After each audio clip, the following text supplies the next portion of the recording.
Two guys, one bench. Shit talking.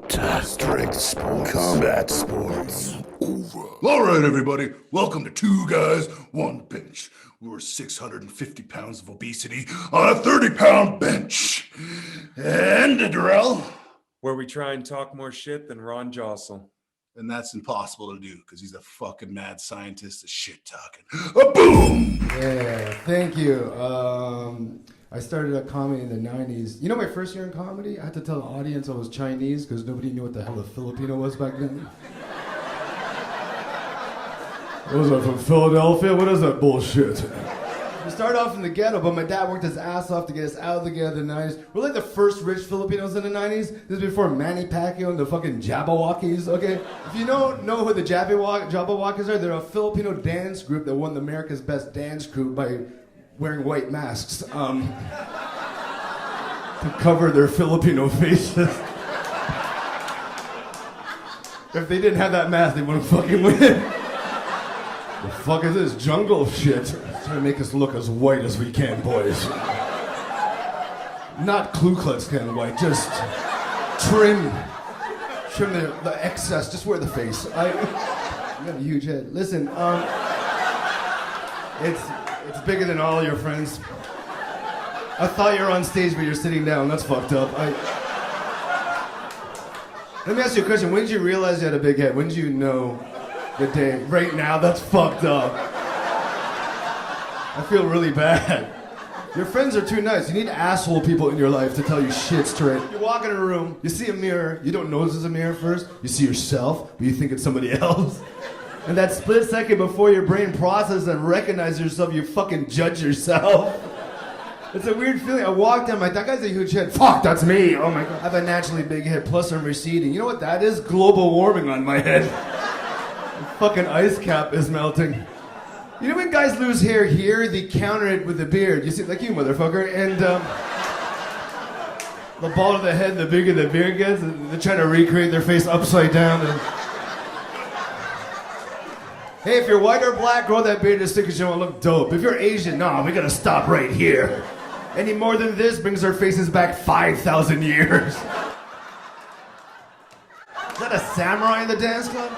I'm allergic to too many things in life. Peanuts, peas, chickpeas, soy, lentil, cats. Fuck, I lost all my lesbian friends. No offense. Listen. Look. Make out, prove me wrong. Make out. That doesn't even make sense. Make out, prove me wrong. That's fucked up. I just want to see them make out. Listen, I'm allergic to soya sauce. I'm fucking Asian. That's our ketchup. That's like if white people are allergic to like privilege or something. By the way, you can't be racist against white people. It doesn't work. It just bounces off their chest like Superman. They don't give a shit. I try every day, it doesn't work. Cracker! I like crackers. Is that your girlfriend with you? Is it your girlfriend? Is it?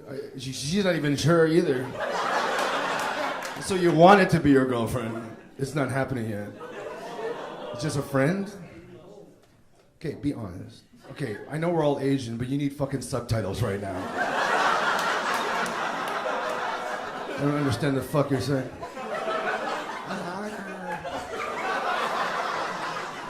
You can talk English, but you should give me sign language. I fucking... You still talk to any of your exes? No? That was a fast no. It was like, fuck that shit. Shit talking. Rant of the week. We're about to pop some caps. All right, everybody. So my rant of the week is people that are trying to take credit where credit isn't due. Motherfuckers that are just fake-ass balling out there, or people that are just pretending that they're this celebrity. Oh, look at me. Here's my story. You know, all these fake-ass ballers. I can't handle it. These type of people that drive me insane. What they're trying to do is cash checks that are post-dated to 20 years from now where they could possibly do these things that they're saying they're going to do, but they don't, and they never will because they're fake. And behind it all is a big lie. And from my 41 years on this fucking planet, I've learned that lying and being a piece of shit isn't going to get you anywhere. And karma's going to fucking stick its I'll say it, but I won't. I'll say it, but I won't. Drill. Yeah, for me, these are the same kind of people that they want to put off this narrative that they're really successful at what they're doing, when in reality they're living a fantasy world. Instagram is not real life, but these people want you to believe that they're living this lavish lifestyle, when a lot of these IG influencer fucks get seen for what they are. They rent out places to take pictures. They stand by vehicles that aren't theirs. They talk about how much money they made, even though they were broke the year before. It just doesn't line up. Yeah, I mean, it's a bunch of bullshit. And at the end of the day, can you really live with yourself and sleep at night? I fucking doubt it. Hey! My rant of the week is on not has-been lifters, but never has-been lifters. What I'm talking about is the motherfuckers who criticize any sport but have never competed in it a day in their life. I'm talking about the people who will watch MMA and say, I could kick his ass, but have never been in a fight. And every bar has that. The one dumb drunk fuck who watches a heavyweight tire out and thinks, oh, I could fight Stipe. No, the fuck you couldn't. Sit the fuck down. The same people who comment on powerlifting posts, oh, that squat was high. No, you're fucking high to think you have even the slightest bit of qualification to talk on shit if you've never competed. Shut the fuck up, stay in your lane. Yeah, I mean, these motherfuckers are out there, these fucking keyboard warriors, these never has done anything motherfuckers, and they find excuses of why they can't do things. Oh, if I had this, I'd be able to do that. No, what you don't have is the fucking ball sack that most people that are high-level athletes have. You'll never do shit. You'll never get there. So quit trying to fake that shit, all right? Boom! Rant of the week. We're about to pop some caps.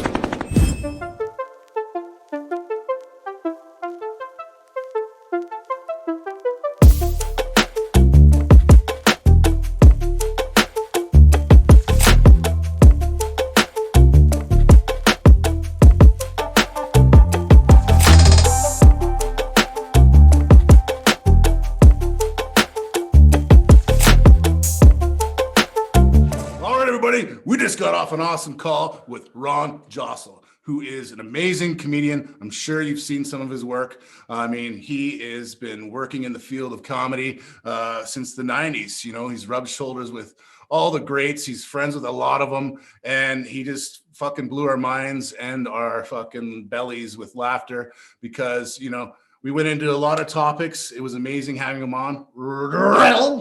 I was really impressed, not just his comedy resume, but outside of that, his lifting and jiu-jitsu training, things like that, just to hear his other background. He's Canadian, but living in the States and just telling stories about that. It was really entertaining.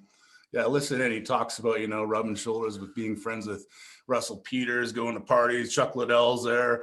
We got fucking all these famous people. You know, he's just a normal guy, but he is just an amazing example of, you know, whether it be fighting, whether it be powerlifting, stick at your fucking craft. You know, don't give up. He talked about the first time he got booed off a stage and he ran away, but he kept on coming back, you know, and that is what we're all about here, you know.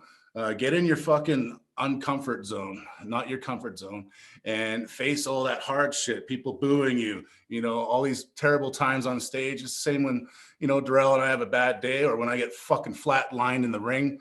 It only happened once, but don't worry about that because Ron is an amazing guy. Stay tuned and get ready to fucking laugh. So put on your Depends. You might shit yourself. Boom! Special guest, world-renowned comedian, Ron Josol. All right, Ron, thanks for joining us, man. It's a pleasure to have you on the podcast. Thanks, man. So we're actually living in the same city right now. And doing You're a like Zoom call. 5 minutes away from me. About 15, but yeah. But, you know, with all the lockdowns, restrictions or whatnot, it's just easier to do a Zoom call. And yeah, but you're originally, well, you're originally from Canada, but you're living in LA right now, right? Yeah, so born and raised in Canada. I started working in LA through like a management company in '99. So I started working there early. So most of my experience is really the US. Like, I mean, my first 6 years in Canada was amazing, but then, you know, you kind of hit a ceiling here once you've done, I mean, you could stay here for the rest of your life and make money, but there's more money elsewhere. I find it for comedy. Like, I think comedy you have to travel constantly until you get a following, and then you kind of stay put and then only go to those theaters that gives you 90% of the door. Like, that's the dream. Nice. Yeah.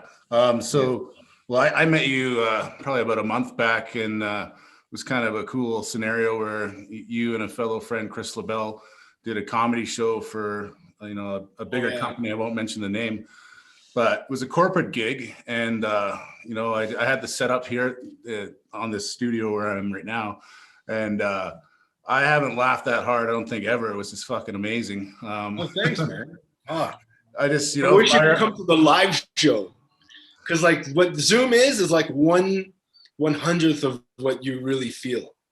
Yeah, I know. I mean, I go to comedy shows all the time, but for me, it was a personal comedy show. I had, you know, was drinking some whiskeys and watching you guys go ape shit. It was awesome.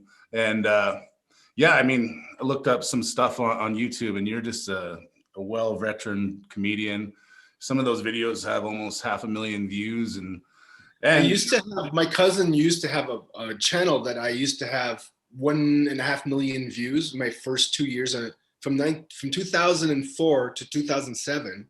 It was 1.5 million, and that's how I started working overseas. And then since then he took it out, so that it's no longer around. But I was like, dude, man, if you kept it, maybe I'd have 10 million or 5 million up today. You know, and that's where the work comes in, because people search on YouTube to find everything now. Writers, actors, it's insane. Yeah, and you got some funny videos on some recent ones, and then even some older ones. It looked like you were a bit of a beefcake back then. What's beefcake mean? You were like thick. It looks like you're powerlifting or lifting. Like you were. I was lifting heavy. I was back then. I was like from, I think, high school until maybe 27. I was trying to be big. I was trying, like, I grew up watching what's his name, Pumping Iron, and I loved watching the Incredible Hulk series just because of Lou Ferrigno. Like, I didn't even care about the Hulk. I was like, look at that dude, you know. So I always wanted to be like you guys, but you know, your genetics has a lot to do with it, man. Because if I don't eat like a lot, I shrink. Like I can't eat like how I used to now. But even back then, it was hard to maintain because my joints were not strong enough. Like, how's your joints when you do this? Mine actually, you know, I've blown out my ACL, and I've had probably no cartilage in there. But since I've started lifting, it definitely, I don't feel as bad. You do get tendonitis. I know Darrell gets lit up a lot. Yeah, for me, it's more so, it's not my joints that are that bad. I've had 3 knee surgeries, and that was all from basketball. And I've had a lot of more major injuries, and that was all before powerlifting. But my joints, for the most part, feel great, really. I don't have sore shoulders, sore elbows. Tendonitis will flare up time to time, but that just means... So is that genetics?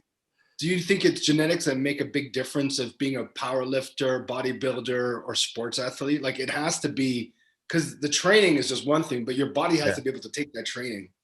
I think what it comes down to, like, depending what sport you're going to go into, I feel like obviously if you're going pro athlete, like NBA guy, you're genetic lottery. You're not making it if you're 5'8", slow and can't jump. But I feel like something with strength sports, because there's such a big difference in body types, you can find something that's good for you. Because it's like, oh, I'm short and fat and I have short arms. Like, great, you're going to be an amazing bencher. Or even and then like someone like myself, deadlifts, is that for shorter deadlifts, or is it easier if you're shorter? For me, it's more so an arm thing. Like, arm length is going to help you a bunch. If you got short arms, it's going to be a long way to go. So you ideally, you don't want to have a long torso, but you want to have long arms, which is what I have. I have a very short torso. That's terrible for me. I have short arms, a long torso. Everything hurts. Yeah, well, yeah, you're a pretty big dude. I won't lie. You're not small. I mean, I wish I was like what I really, before I found comedy, I wanted to be a MMA fighter, so nice. I did a couple fights and I trained for a few years, like maybe 7 years.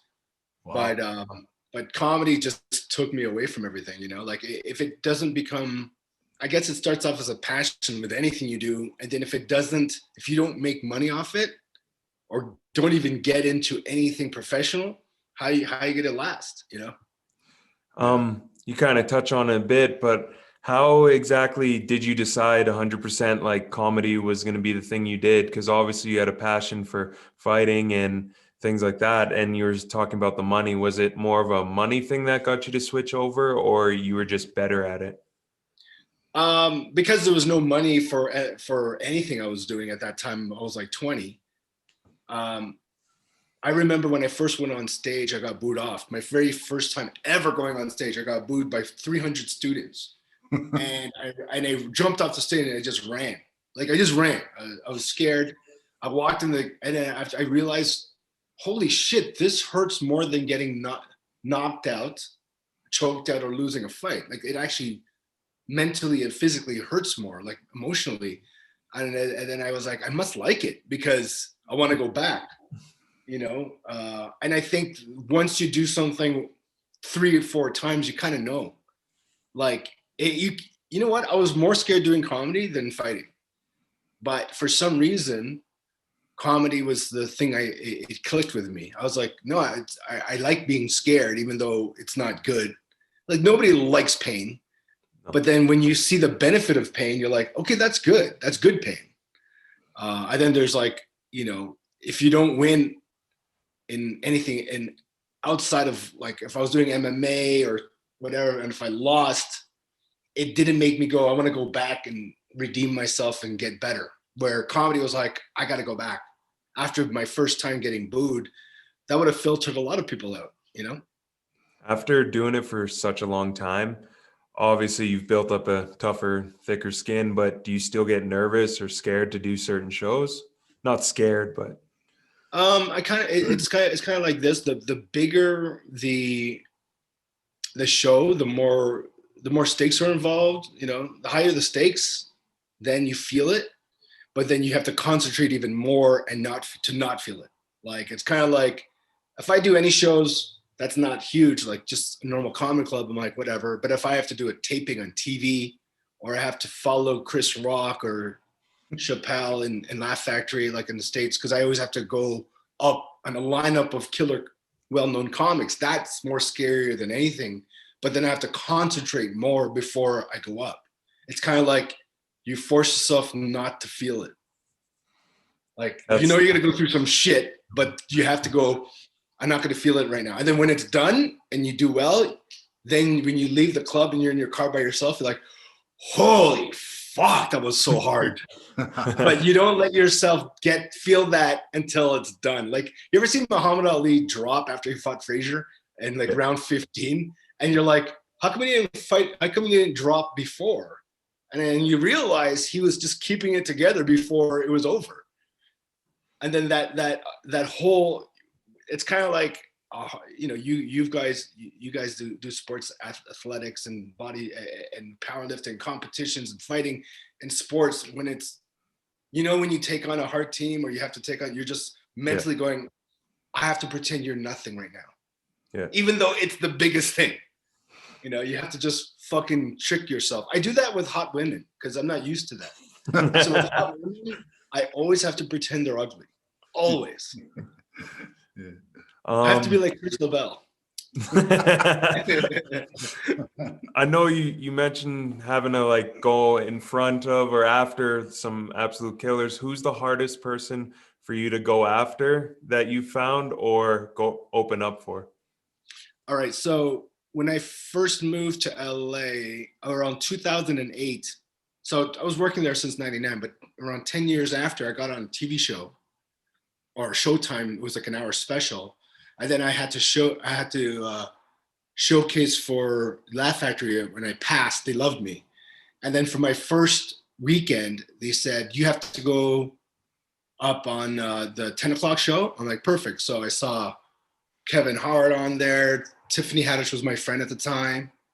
And just some bigger comics, like, you know, like some guys, like Jeff Foxworthy, I think. Remember that guy? Yeah.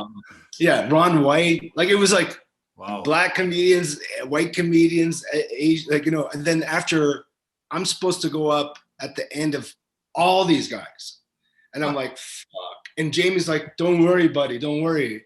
And then Dane Cook walks in and goes, I need to practice. And he goes, and then they go, okay, Ron, just wait till Dane's finished. So I'm like, what the fuck? So Dane does 45 minutes. So the show starts at 10. It's supposed to be done at 11:30. So I'm supposed to be on at 11 to 11:30, and the show's done for the night. He walks in and he goes, I need to practice. He goes on my time, which is 11:10, and gets off at 12 midnight. Right? And he has a standing ovation. People are just like 250 people clapping. Yeah. And then the MC goes, I'm just going to bring you up. I'm like, they're still standing. It's like, there's nothing I can do, man. This is how it is. So I go up. They're still chanting Dane. and at this time, I've never used, I can't remember what, I think it was like plenty of fish or some app. I met some girl and I brought her down. I told her to meet me at Laugh Factory. And then so I sat her down with a booth, gave her wine and snacks. I saw her by herself, beautiful too. I was like, this is amazing. And then Dane walks in, gets a standing ovation. I go up, everybody starts to leave when Dane leaves. While they're all, and the ones that are staying are just chanting Dane. You can't do anything. And Dane goes, I go, Dane, they want you back. So I was like, come back so you fix this for me. And he's like, no, man, stay up there. I'm like, oh, fuck. And dude, they don't even light me. 20 minutes of death. By the time I finished, there was 5 people in the audience and the girl was gone. Oh, man. Yeah, and I'm like, I'm never bringing a girl again to any comedy show. Because, like, that shit happens all the time in LA. It doesn't happen in Canada. But I totally forgot that shit happens. Like, you know how many times I was supposed to go up and then Jay Leno took my spot or Louis C.K. or whoever, like, I get bumped. Or even if I don't get bumped, I have to wait another hour because the guy's practicing for their specials and getting standing ovations. It's easy to follow a star with them practicing when they just have nothing to say yet. They're up there for 20 minutes going, okay, have a fucking napkin from when they're eating chicken wings. So, yeah, so I was watching the news the other day. No, didn't work. All right. Like, that's how they practice. They come up with a paper. It's not funny at all. That's fine. Then they get really, like, halfway through before their special, it's tight. It's still followable.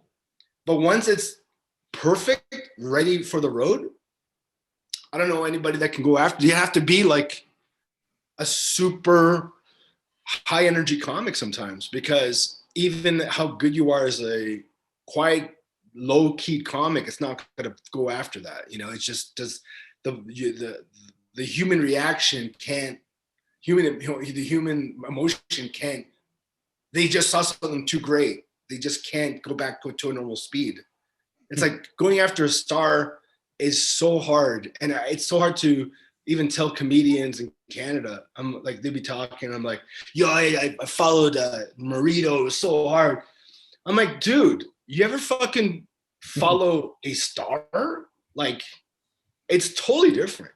You imagine you trying to have a regular conversation while somebody's flicking your nuts. It's so hard to do that because you're just going, yeah, you're trying to do your act, but there's nobody laughing and they're all leaving and you have to pretend it doesn't hurt. So imagine talking to somebody and someone just keeps flicking your nuts and you have to pretend it doesn't hurt. I'm not joking. I would rather have the nut thing. I would rather have the nut. Flicking not the dickhead. That feels good. The nuts. That's the hard part.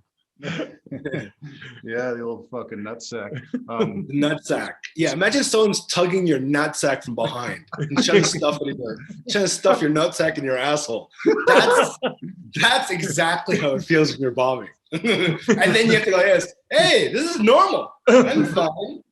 Oh. Meanwhile, one of your nuts is in your ass. Not that I've done that. Well, I know one of the biggest stars in comedy, Russell Peters, is one of your good friends, right? Oh yeah. He's a good friend of mine. I mean, I known him before he was big, so it's like I still don't understand how it feels to know Russell outside of that. Yeah. You know, so when I would walk into his house, like once a month, he'd go, "Hey man, just having a barbecue, hang out, whatever." So it's only like 20 minutes from where I live. I go to Malibu, and I'll be like, "What the fuck? Look at all these cars." I go in, and then you'll see the weirdest things. You'll see Eddie Griffin fucking barbecuing. And then you'll see Carson Daly smoking a joint outside. Chuck Liddell, he's walking around, you know, talking to Jeffrey Ross, the guy that does roast battles. You'll see everything. You're like, I can't believe how many stars are in here. And they kind of group together to different people that they know. So there's like different groups. So you don't really come up to them. But then once he introduces you to them, they're like, "Hey man, then you're my friend too." And then whatever happens outside, it doesn't matter. But in the house, it's kind of like no ego. They're really nice. You know, like I've had conversations with Mike Tyson, conversations with like, you know, Jeremy Piven. And it's really shocking at first. But then you go, "Oh, I guess this is what it is when you roll as a millionaire, a multimillionaire in a circuit where you meet other multimillionaires. How can that has to be your friend?" It's like, I don't hang out with people that have zero money. So if I go out, I have to keep paying for them. You know, like you kind of have to hang out with people kind of similar to who you are. And then people a bit above you so you can get work or get things. You know, it's just a weird thing where in your industry, there's friends at your level and friends that are a bit above you so you can go there. And then these guys drift off if they don't catch up. So the whole thing is you have to get up. And then eventually, when you're old, like a lot of these guys are like in their 50s and 60s, they call their old friends again. And they're like, "Hey, man, long time no see." And then they're back to normal because they completed everything, you know? So it's a weird thing with comedy because comedy, you start at 18 to 20. And you stay in that mentality until you make it. And that's the whole trick of this industry. Do you keep waiting? Yeah. Or do you do something else that maybe is farther from your dream, but you need to survive? So there's the trick. You know, it's kind of like in sports, in my head, it's a little bit more easier because after 40, you're done. Like you could do exhibition-y stuff, but you're no longer competing at the highest level. You can't. Tyson can't compete at the highest level right now, but he can still take on all these guys that are not really high level. But it's just as entertaining, and you maybe even more money. They make more money, but it's not a high level competition. You know, so comedy, there's no end to that. They don't say stop at 40. It's almost it'd be easier if they said, "Look, you got 10 years." Or 20 years, from 20 to 40, that's it. After that, like in sports, they go, "Well, work behind the scenes now. Work as a coach, work as a trainer, open a gym, do a school." In comedy, they don't tell you that. It's you either do that because you're fucking dead, or you get another job and you stop comedy. So for me, I'm 46. I have to constantly make myself look younger, right? Still be in the scene. Look at Chris LaBelle. That guy does not look his age. No. You know, and not only that, he also works out. He does Botox. He does things to make himself young. Entertainment is really the worst thing in the world. I would never tell anybody to try to do it. It's the stupidest thing, actually. It's not even good. It sucks. It's just my passion. I love it. But if I tell everybody, if you don't love it, get the fuck out. Get the fuck out. You know, unless, you know, there's some people that are not funny, but they're good in business and they love business. So they have good Instagram followers. They got good. They post a lot on YouTube. They they may not be good, but if their passion is into the business, then actually they have a better chance of keep going than the average comic that doesn't have a passion in business. Well, you touched on it a bit already, talking about Mike Tyson and how obviously he's out of his prime and doing all these celebrity matches and exhibitions. Is there ever a time you'd want to do a celebrity exhibition? Is there any comedians out there you'd call out? Well, I mean, if I were a celebrity, I would have, I think who would I like to, I would like to fight another comedian. Yes. I would like to fight like a Chris D'Elia. Good. Or, that'd be funny. It'd be a funny looking fight. Like, he may be able to choke me out because he did jujitsu for 7 years. So he's still, that'd be a cool thing to do. I know there's in Toronto, they're starting to do comedian boxing matches. Right. So they're actually scheduling one like in February where Dave Mirage is taking on Nathan McIntosh in a boxing fight, but they've never boxed before. That's amazing. So they're actually training. They're going to gyms to train for it. That'd be pretty awesome. So like with all the shit talking you could do to lead up the fight and just fucking. That's the cool thing about fighting. You don't have to talk. I hate talking. Like I hate that whole. Well, you want to do something better? You want to do something better? Like, so much of that shit. Like, just hit the bastard or don't fucking fight. I hate the talk. You fought. Did you both fight or is it just Russell? You just fought. Oh, just okay. me. Darrell was a basketball guy, right? And we know they can't fight. But anyway, I mean, Kareem Abdul was the only person that I knew took lessons from Bruce Lee. That was it. But the Tyson fight, I thought Tyson looked unreal. Like for a 53-year-old man, he still had that strength. You could just tell he was strong. He was not you lose a lot of these bodybuilders that stop working out, they lose their legs. You ever see Kevin Levrone? Yeah. Remember when he came back and you're like, where's his legs? And then they were saying, well, the first thing that goes in bodybuilders or testosterone, when you start losing testosterone, your legs go. And it didn't look small. It just didn't look like everybody else's. And I think Tyson looked good. Like you could tell he still has strength. Like he's obviously rusty, but he looked better than Roy Jones. Jones looked terrible. Yeah. We talked about it, but he was just showing up for a fun little match. And Tyson, he didn't pull you didn't go full fucking Tyson on him. That would have been crazy. But no, imagine. But he's supposed to be fighting that guy that played Spawn or Michael J. White. Michael J. White. So they're talking right now for it, and apparently they might just do this in the next month or so. And I just hung out with him at Russell's house like in July, right before I came out here. I didn't even know that was a thing, but apparently they were talking about it before. Nice. That's gonna be easy for Mike because what's his name? What's his name? Michael J. White. Michael J. White. He doesn't. Jai. Is it Jai or Jay? I don't know. But he's never fought professionally. It's going to be like fucking Nate Robinson. It's going to be worse than that. It's so bad. Nate looks like he's never even gotten to a fight with his siblings, though. He looked so bad. Like I was talking to one of my boxing friends, and he teaches in boxing and this, and he was just like, I go, what'd you think of that Nate fight? And he was like, it was just horrible. It was like he was scared. You could tell he was scared. I go, I can't tell he's scared. He's like, oh, if you box regularly, you know when someone looks scared. I go, what is it? He's like, because when you're boxing, you always try to hide your emotions. So you don't know if the person's hurt, you don't know if the person's scared, but they can tell. I go, what was it? He was like, he was flinching. He was just like, like he wasn't like, even if he takes it, he was just like that. And I'm like, he goes, yeah, it takes a couple of years for you to like stop flinching. It's like, he's always flinching. And I was like, oh, I didn't even know that. But the one shot that connected right here, the back of his ear, it was awful. It was like this guy didn't have any.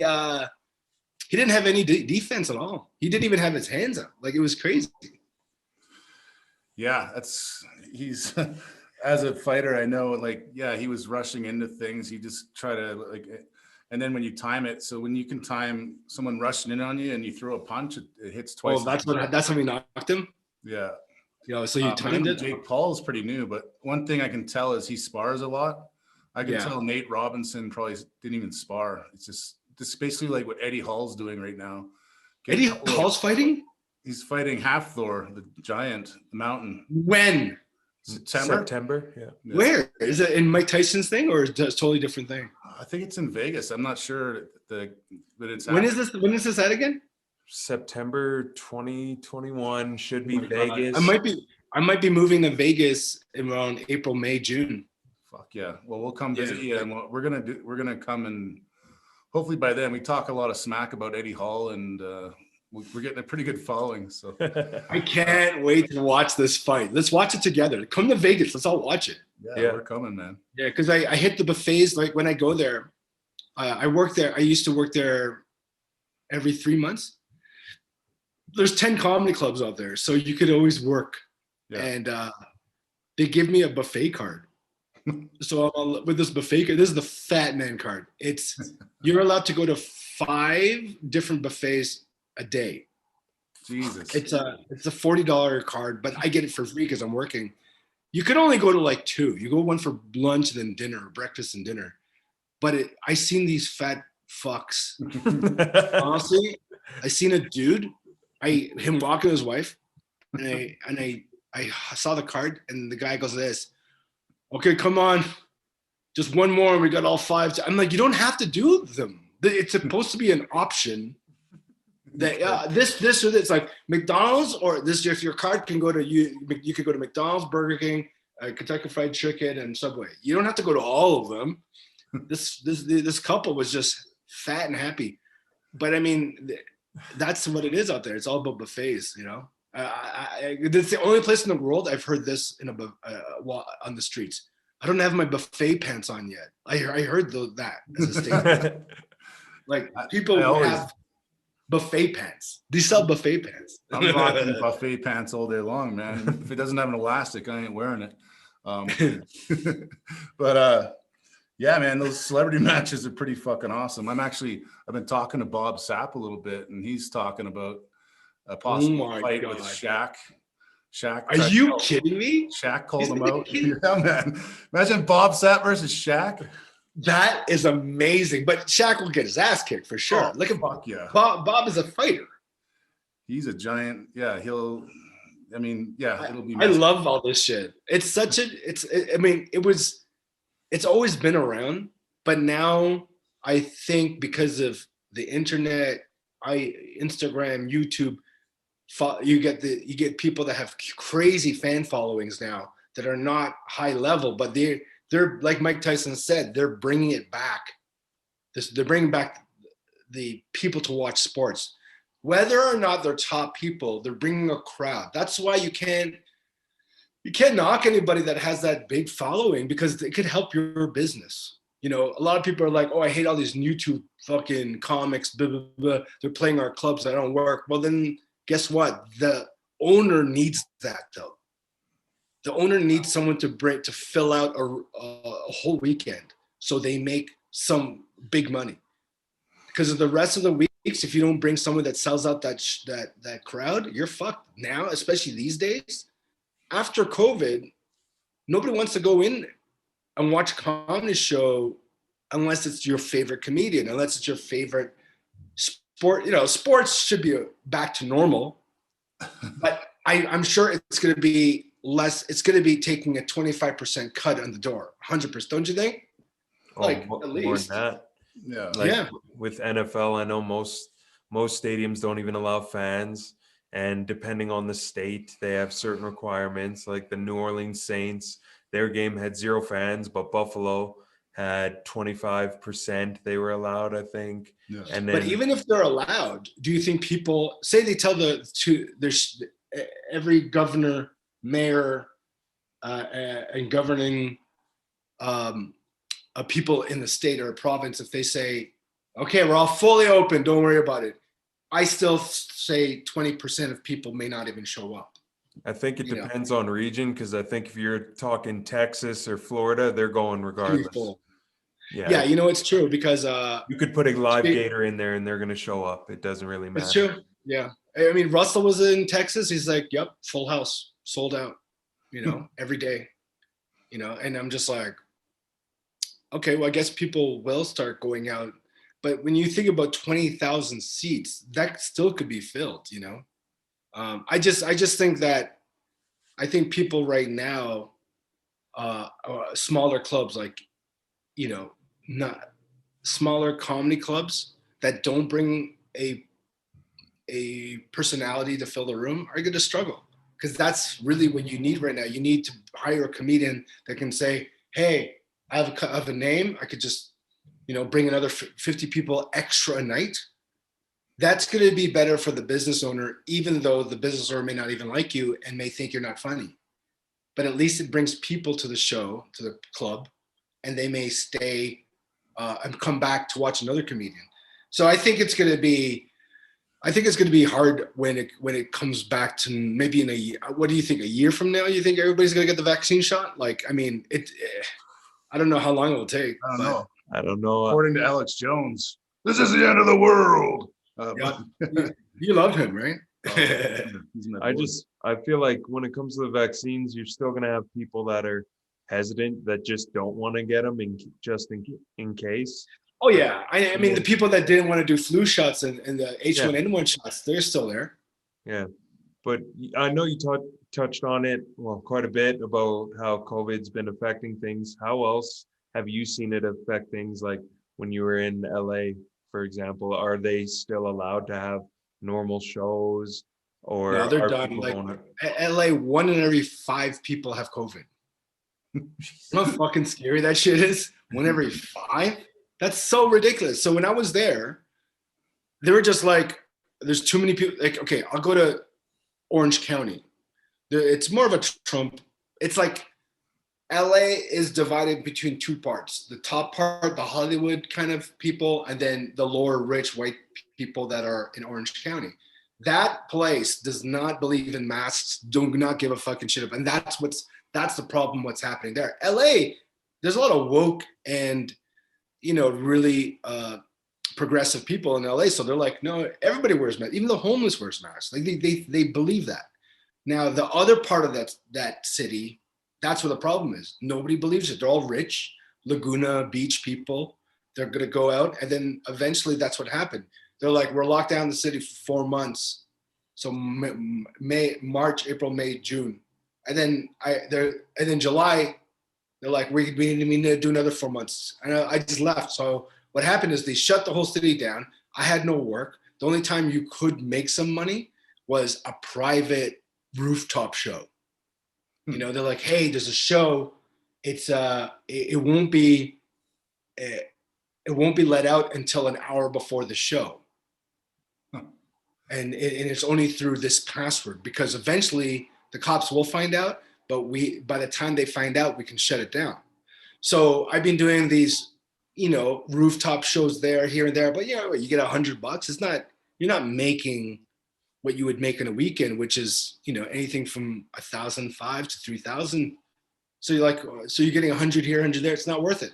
And I was like, okay, so I flew back to Canada. It was fully opened. July, August, September, October. Those 4 months I was working every weekend, making more money than I ever made in comedy, because Canada was just like, I mean, out west here, holy shit, everything was open. I was working every day, you know, easily $2,000 a weekend. And then November, they shut down Van. They shut all the shows. And then December, they shut Alberta. So for 2 months, nothing happened. But I got a writing job in the midst of all this shit. I got a call. And this is what I was telling my friend. I was like, you know what? There's nothing to do right now, but make content, put it online. Content. And, you know, I bet there's more cases of people starting podcasts than COVID right now. I really believe there's more COVID cases. I mean, less COVID cases than more people that started fucking podcasts. It's so crazy. Yeah. That's Every single one of my friends have a podcast. Not one doesn't. If some of them have two. So everybody's trying to build content and everybody's throwing it online. And now it's our time to develop our following in what job we need, what job we do, whatever. If you sell things or you're an entertainer, it's our job to market your shit right now. And I was doing that since March, and then the National Film Board of Canada saw one of my clips, and they go, "You know what? You're perfect for one of the writers we need for our show." I'm like, "Oh, how'd you find out?" "Oh, this clip." I go, "Oh, I sent that out like in May or something." Huh. So this shit really works. Like, all my work has been because of the net. Every time I start going to the US, the first time I went to the overseas, it was because somebody put some shit out or I put my own shit out. So that's what I'm doing now. And I think everybody needs to do that while we're just sitting here doing nothing. Nice. And I know you mentioned that you do like some corporate gigs online as well. Yeah, I do like a corporate gig every month online, but I'll do like at least 2 paid comedy shows online a week. Yeah. Like from anywhere from $200 to $500. It just ranges in between that, and it's not as much as you make normally, but hey, it's something. And plus we're still allowed to get money from the government too. So that's another $2,000 there, but for now it's just waiting. We're going to wait for another year, I think. Yeah. I just don't get how they had a bodybuilding competition recently and Big Ramy wins, which is crazy. I was so happy he did. But I'm like, where are they training? I guess they have to be by themselves because no gyms are open. It's a lot of them, because I've seen it with people I follow. Before they find out about these lockdowns, especially if they're overseas, they go fly to Dubai is one of the big places. Oh, it's open? Everything's open there, or they go to a country, one of these places that'll accommodate them, and they just stay there for their entire prep and then come back when it's time to compete, because then there's full gyms, no masks. A lot of countries are doing it, so they just go places that'll do that. So Dubai looks beautiful, and then if you're a millionaire or one of these big stars, I'm going to go there, get taken care of. I'm going to train in a full facility while no one else can, and then I can come back and compete whenever. Yeah, I guess it's so much easier when, if you are in the top echelon of that sport, they will do that for you. But anybody else that's not, like, bodybuilding outside of the Olympia is probably non-existent. Like, there's no competitions that are Olympia. There's money to be made. There's money invested. Under that, it's kind of like the big comedians are still working. Yeah. The regular ones, you don't have enough, even if you couldn't even bring enough people for them, so it's harder. It's harder, right? I think for both. Like for you, do you still work out regularly the same way you did before? For both of us, like, we're getting ready for a meet here in April, whether it happens or not, oh well. But I know I'm still prepping for it. And before this, I had a full gym in my garage, and now it's in the basement. So I have full equipment to work out with. And Russ, during the last lockdown, went and bought himself a full setup. So that was crazy. So that your basement, what I saw with all the weights and stuff, had the setup, that wasn't there before the COVID? No, I did that all. So I was working at a gym, the one actually down from where you're staying right now, the bigger gym. It's called Gym Movement. And I was laid off, and I'm like, there's no way I'm not going to fucking train. So I blew like close to $10,000 and built my own gym, and it's been a really good investment just to have. And, I can always lift weights. And then if there's a tournament coming up, I'm not worried because I know I can squat, bench, and deadlift. And that's all you need to do, really. That's fucking expensive, though. Holy shit. It is, but when you look at it, even when gyms opened back up, a lot of people weren't going back to gyms. So it's kind of this weird transition. A lot of people aren't going back to normal big gyms for two reasons. One, the COVID, and two, once you get used to it and used to your own environment, a lot of people don't want to leave that. Like, That's I right. know people that strictly work out at home now because they're used to it. Even though you could have more, it's like, I don't need more. I'm good where I am, and I'm getting everything. Isn't it crazy how easily we do adapt when pressure's there? If your mind says, you know what, there's no way we can work outside because of COVID. Okay, well, let's make a gym here and let's make it happen. Our will is still strong. It's kind of like, you know, for you to make your own gym, that was something that you will have for the rest of your life now. You know, and it's something that you own. So it's not like you just pay for a membership. You actually take more pride at home too. Like, because you look at it and you're like, that's $10,000. I better fucking lift that shit. You know, and I was just building it piece by piece. And then, you know, I got the lights and I got, you know, everything, the paint. But if I hadn't done that, then I wouldn't have started the ball rolling to do other things like start the podcast, you know, start a mastermind group, learn how to do online business. So COVID's actually been a good thing. Isn't it? I know, me too. Me too. I honestly, without it, I probably wouldn't have that writing job. Exactly. You know, because I constantly send out content now. Hopefully, you know, we're all setting traps online, and hopefully we catch something. We're kind of hunting, you know. Yeah, man, you got to hustle. Like tomorrow, I'm doing a commercial with Chris in the morning. Oh, that's awesome. What are you guys going in for lunch tomorrow or dinner? I'm not sure. We'll have to talk. I'll call you guys tomorrow after you guys. What time are you filming? It's in the morning. We'll be done by around lunch. You should probably. Okay, I'll give you guys a call around lunchtime. See what happens. Yeah. Let's do it. Yeah. Sure. What did you think about Rami winning? So I remember when I used to watch bodybuilding quite a bit, and I think that was around 5-6 years ago, and he was always a fan favorite, and that was when Phil Heath was in his prime and Kai Green was just coming to right before he stopped. I always wanted someone to beat Phil Heath because he was just yes, he had great genetics, but he always came off like a real prick.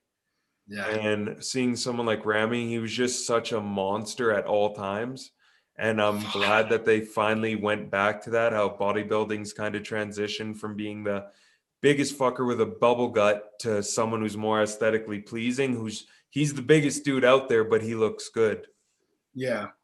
Yeah. I remember that was the reason why Phil lost the last two. His bubble gut, he can't get rid of that shit. Yeah, it's ridiculous. Is that from insulin injections? What is that? Insulin and growth, yeah.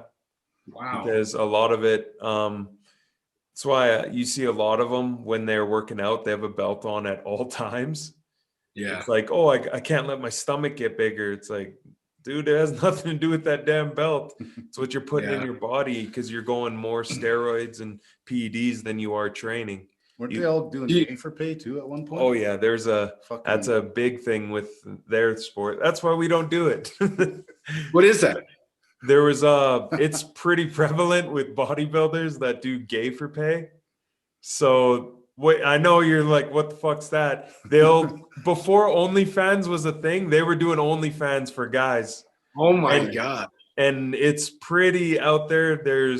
I'll just say the names because it's not like it doesn't exist. Kai Green was out there fucking a grapefruit. I know. It was a real grapefruit. Yeah. He turned it into a donut, a fruit donut.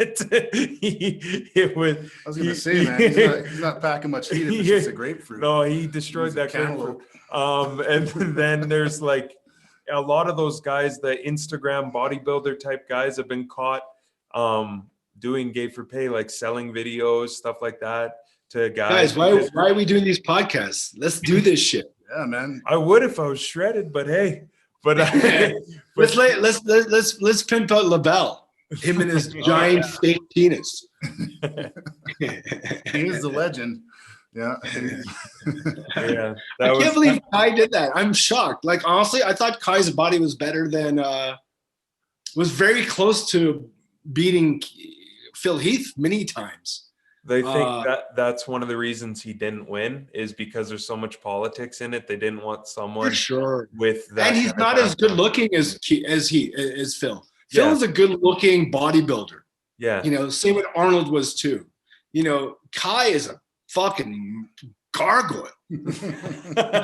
Jesus Christ. He just gets uglier and uglier. Like he had dreads, now it's shaved, now there's just giant fucking tongue pole kickboxer fucking ponytail. I love that reference. Now, yeah. And then he's fucking grapefruits. Oh, come on. Yeah. But he does a lot of these weird poses. Like he's an artist. He wears a Jabberwocky mask in India. And then like I'll watch him online because, you know, people pay for celebrities to come in their countries. He's always in weird third world countries, like on a pole and or like doing some weird dancing. And there's like a bunch of brown people like, ah! I'm like, what the fuck is going on here? It's like there's Dubai. But it's all gay Indian boys, man. No, if you see the video, you're like, they all came. He was in Calcutta or something. And they all came there to see him, like 1,000 people just screaming. And I'm just, but he has an actual routine. He has like a dance. He does a dance routine in splits, and then you're just like, this is so weird as a bodybuilder / artist. Like it's just, there's so much testosterone and so much estrogen going on at the same time, dude. Well, you got to, as you know, when you were training and trying to get big, the only people that really appreciate your muscles are other dudes. Oh yeah. Yes. No, there's no girl out there that's like, oh, I just want shredded guys. Because it's like, no, you don't. You probably date a guy with a dad bod. So but for sure, and here's the weird too, because when I watch if I watch any pro bodybuilding, I don't know how they decide who's better in the top 3 guys. I can't see it. But then people, they're like, well, this guy's more developed. I'm like, how the fuck can you tell? You have to have a really trained eye in everything you do in every business. You know, see, I can only just admire it, but I can't go who's better physically and in muscle development or anything like that. I can see bubble guts and that's it. But to me, they're all fucking 0.03 body percent. They all have the same traps. It's like how do you say what's better looking than the other or physically? You know, it's just hard to. That's why I don't really consider it a sport. I mean, it's just entertainment, and it's so like the judges are so it's subjective, corrupt. There's like you know a guy, but you know with powerlifting, you either pick it up or you don't. Like that's what I love about doing what we do. That's the cool part. It's kind of like if you do any kind of fighting, if you knock the person out, you're an automatic win. If you don't, it can go to the judges, and that's a political. You know, that could be a political vote. With powerlifting, it's you lift that shit or not. That's it. There's no. Well, he didn't lift it, but I like him more. There's none of that shit. Yeah, for sure. And some of the strongest guys in the world like have to look like shit to lift that. Like, 60. I don't choose to look good. I choose to be a fat fuck so I can lift more weights, right? Well, you need weight to lift weight, right? Yeah, if you do it naturally. I mean, there's guys out there that even do juice, and you know, look at Eddie Hall at his highest point. He was like 430 pounds and ready to die just to win the world's strongest man, because his build isn't the best for it, right? No, he was a swimmer. Like, fuck. Yeah. Like Z is even if Z did not do any lifting, he'd be a big man. Yeah. Oh yeah. He's just a big man. Like he has a giant fucking gut that probably helps him lift everything. Oh, like man. That power belly, I tell you. Oh, that's a thing? You need a power belly? Yeah, it's kind of a little saying within the strength sports. Whenever guys get a gut on them, it's your power gut. You don't have abs, you just got this power gut. And it's actually really misleading, because a lot of these times you think, oh, they're just giant fat fucks. Well, no, their core is really developed, but they've got some extra body fat over top of it, so it looks even bigger. But it is rock hard in a lot of those cases. It's like sumo wrestling. You know, those guys they don't have the bad fat. They have like apparently it's like, I don't know, that when I was in Japan, yeah, so we couldn't even push this dude. And he was like, even a bodybuilder, a power lifter couldn't do it because the technique is not there. If they had the technique, for sure. And I'm like, what's the technique? And it's basically your hips have to be an angle better than, like, it has to be under their hips. Like, Yeah, it's like always football. like, oh, is it the same thing? Yeah, it's like football when you're hitting on the line. Everyone says the low man wins, because if you're up higher, you're gonna get fucked up because you want to get under someone so you can drive them. So when you're on the line as an O&D lineman, you never want to let someone get under you because you're fucked if that happens, especially these giant linemen. They're going to be blocking someone smaller. You want to get to the same level as them so you can fuck them up. But if they're under you, they're quicker and they can move around you and you can't pivot because you're too high. Right. But like for you, Russ, if you stopped competing, would you actually get smaller, or would you remain the same size because that's how you are naturally? I think for sure I would drop a little weight and it would just turn into fat. But you know, I don't plan on ever really stopping. Probably, you know, I'm 41 right now, and I'm planning on beating all the young guys as well. So yeah, man. Well, 50 is still happening now, right? For like bodybuilders, fighters, everything. Strength sports, you're actually stronger towards, you know, in your 40s. Why is that? I think it's because all your tendons, all the muscle you build up over the years, but then your tendons and ligaments all tighten up. So the reason why you feel like shit all day long and you can't move around and you feel tight as an old man, you probably know this.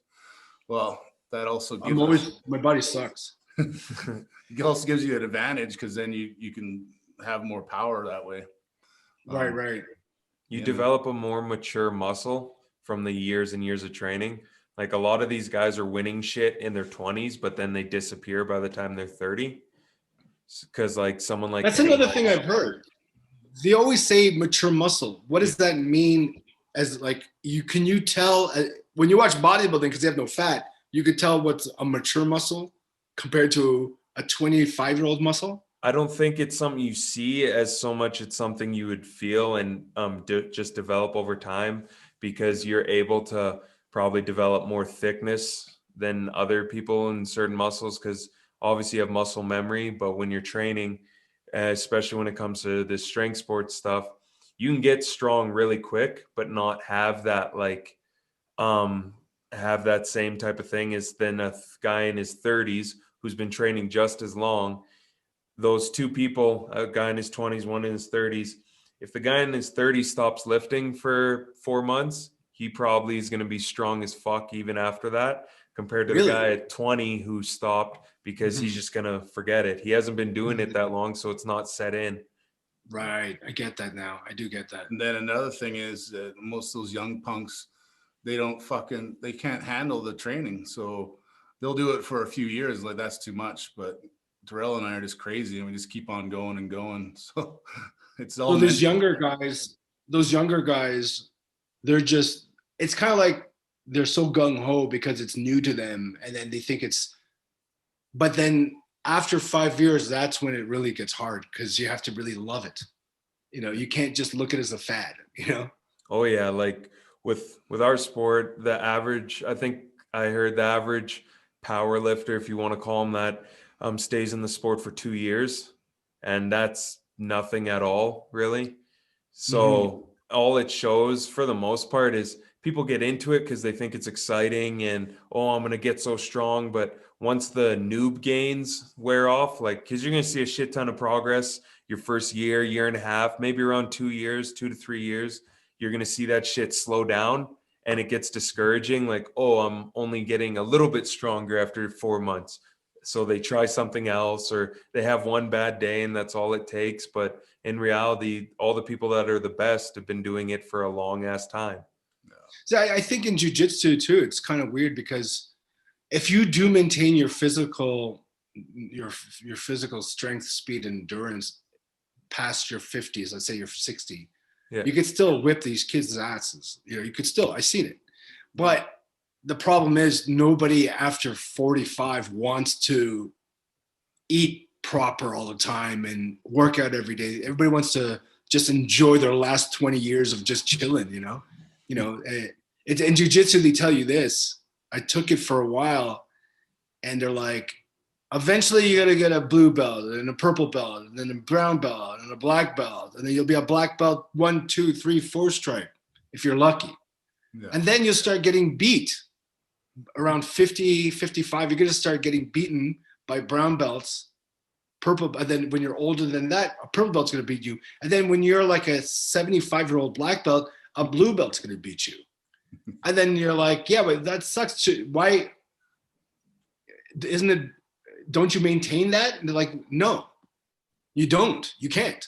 You will get beaten. But the way they made this weird graph and chart that has 3 lines. One is your age, and one is your weight, and then one is it's like age and weight and something else.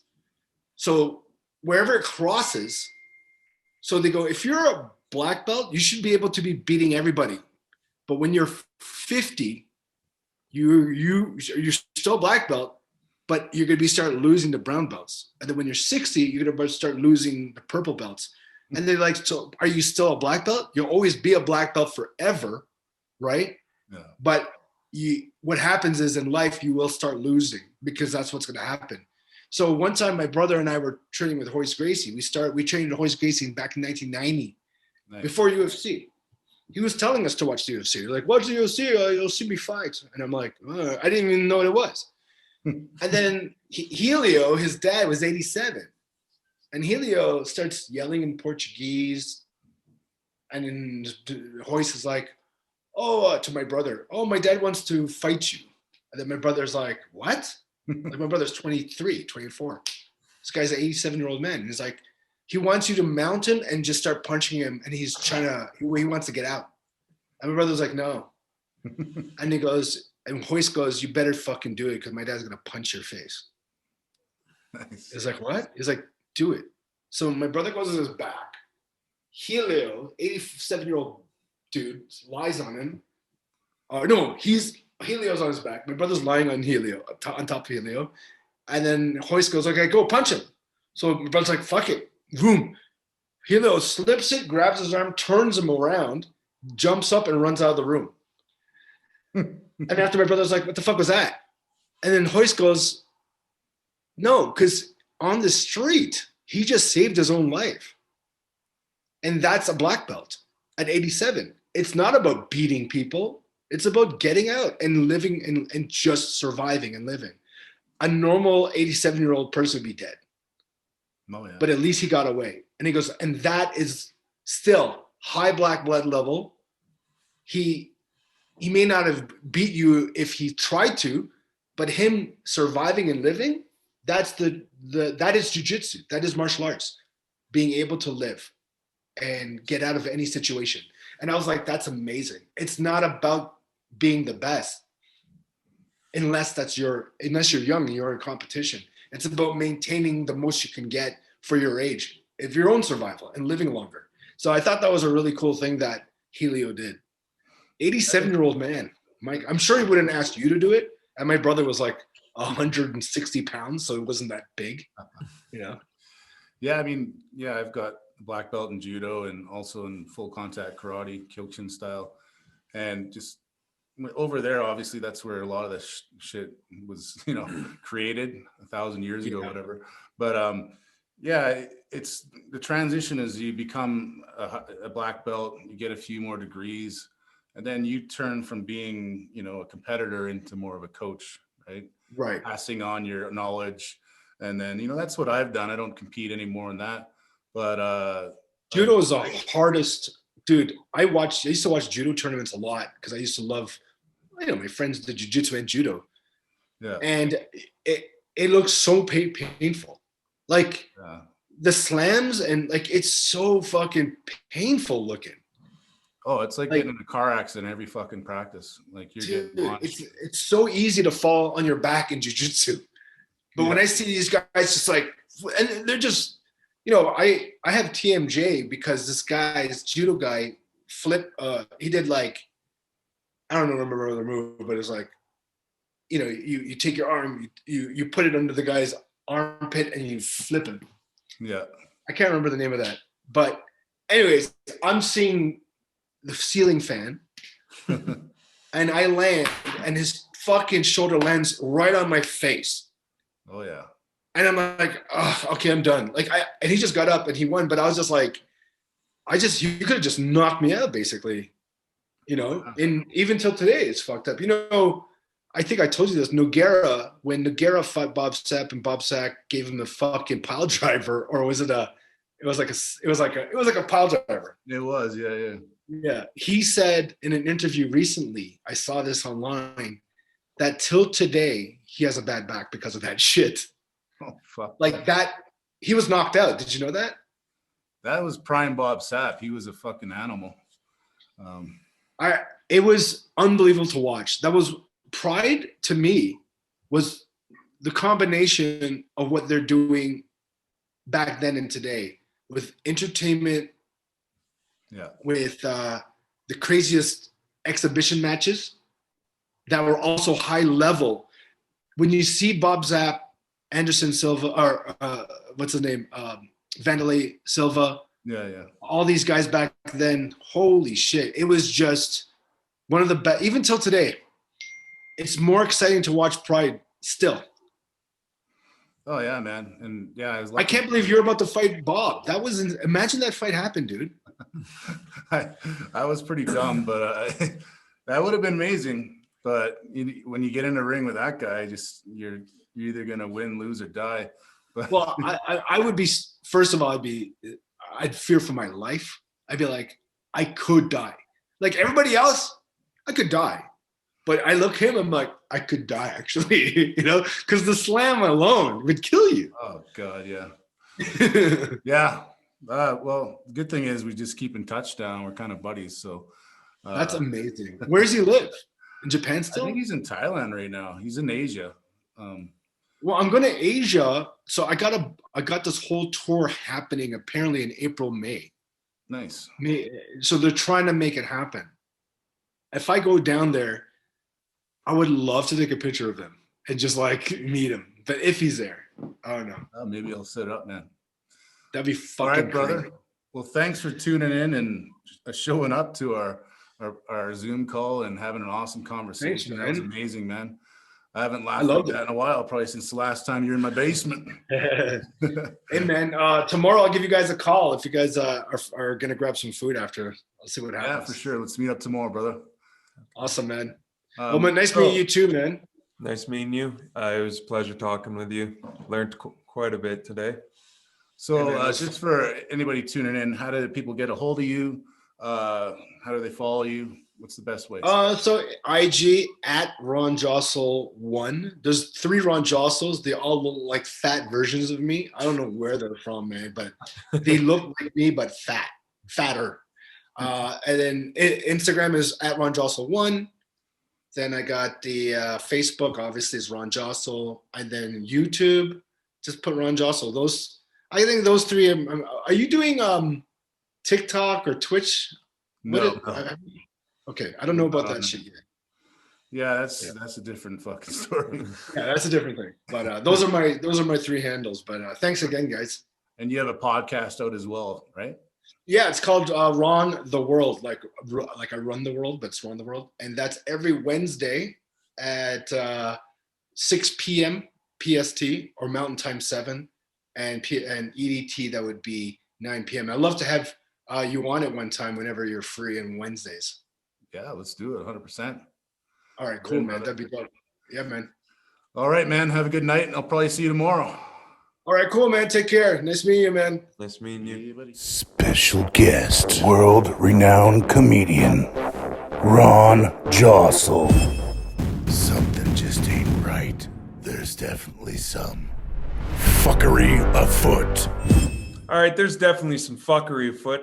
Why in the fuck am I able to go buy 12 packs of beer or go get 10 fucking McDoubles, but if I wanted to go to university or go to a gym, those aren't allowed? It's almost like the government wants you to be sick and fatter, almost like they're making future clients for themselves, that'll need a vaccine or a future treatment. Meanwhile, things to make your health better, getting you in the gym, pursuing education at a higher level, those are somehow closed off. But for some reason, little kids can go to school, but I guess learning stops once you hit middle school and high school. So those you don't need. Yeah, there's definitely some fuckery afoot with all the options of you can do this, but you can't do that. And, you know, things that are making you healthy, don't do those, but eat a box of fucking McDonald's donuts on sale for $3.99 with 2 Big Macs. That's okay because you're stressed out. You don't know how to handle it because your fucking gyms are closed, and maybe you're a gym owner or maybe you're a restaurant owner and your fucking whole life is going up in flames. But hey, that's okay. We'll just fucking, follow all these rules that the government says are good for us because, you know, the government has our best interests always. Thank you, government. Boom! Something just ain't right. There's definitely some fuckery afoot. Resolute. Prepare yourself for battle. Hello, everybody. So I'm sure you noticed our t-shirts this whole podcast. Well, fuckery afoot. That's one of our favorite sections. And it just symbolizes, you know, a lot of the controversial things that we notice. So if you like this t-shirt, it is now available. Where, Darrell? You can go check it out at the Resolute Strengthwear website. Hit them up on Instagram. Go check their site out. Whether you want the shirt or other gear from them, when you head out to check out, make sure you type in our code 2guys10 and get a discount for you. Hell yeah. So grab a t-shirt. And while you're there, you're probably going to notice custom belts. You can get the fucking coolest belt ever with your own logo or anything you want on it. I mean, the design is something else. It's rivals, you know, the best custom belts out there. I'd say they're the best, but that's just my own opinion. And then also, you know, some of the best wrist wraps I've ever used. They stand up to everything, my squat and my bench. So check out their shit and buy our shit. All right? Resolute. Prepare yourself for battle. Okay, everybody, thanks for tuning in. Drill. Yeah, thanks for coming in at 2 Guys 1 Bench. Hope you enjoyed the episode. Hope you liked the interview. Probably laughed way harder than even we did. Tune in next week when we have another amazing interview lined up for you. And of course, like always, we're going to be shit talking, ranting. Maybe there's some fuckery afoot. Who knows? Yeah, I mean, hopefully you filled up your fucking pantaloons with feces because that's a lot of laughter. And don't forget to eat big. Train hard. And always be fight ready. 2 guys, 1 bench. Shit talking. Strength sports. Combat sports. Over. Powerlifting motivation. Resolute. Prepare yourself for battle. Choices and consequences. Misfit. Home Gyms YYC. Generation Strength Coach. Discover your power.